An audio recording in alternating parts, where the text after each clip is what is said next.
only the priests could lawfully eat? Or have you not read in the law that on the Sabbath the priests serving in the temple violate the Sabbath and are innocent? I say to you, something greater than the temple is here. If you knew what this meant, I desire mercy, not sacrifice, you would not have condemned these innocent men. For the Son of Man is Lord of the Sabbath. The Gospel of the Lord. Praise to you.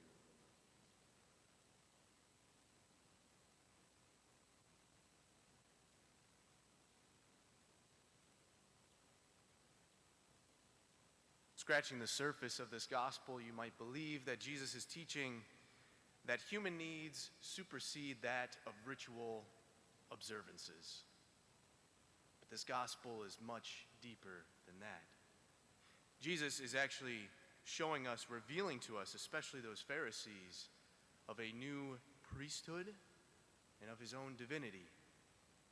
Because he justifies what he and his disciples, the apostles, are doing by quoting two different priestly things.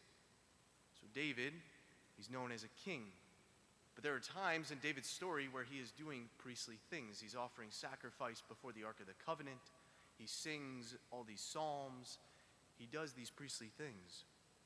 And so too, Jesus is quoting, or at least reminding the Pharisees that what the priests do in the Sabbath would be against the rest of the Sabbath, because they have to sacrifice animals. They have to do all this work. And so he's saying, do you not realize what the priests do? And so he is saying, what we are doing falls under that same observance of those priests.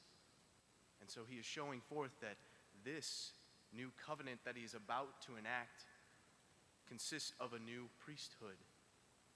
But also, too, something that perhaps the Pharisees would have scoffed at is when Jesus says, I say to you, something greater than the temple is here. The Israelites, when they saw the temple, they saw it as God's presence. When they thought of the temple, they thought of God.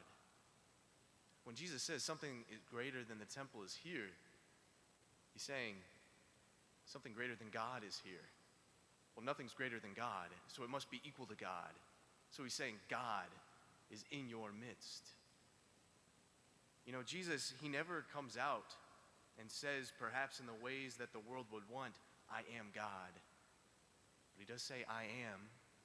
And he does have all these other instances where he is saying, perhaps in a more cloaked way to the world, that he's the Son of God. He's the Son of Man, who is Lord of the Sabbath. And who is Lord of the Sabbath but God? So he shows his equality with God. Jesus has so much to reveal to us, friends, my brothers and sisters in Christ.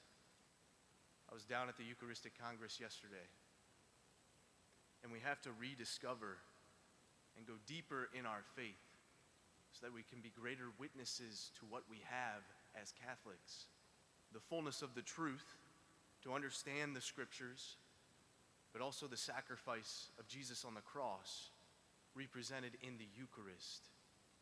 That saving moment, a moment where he redeemed the whole world, and thankfully we have a picture of it.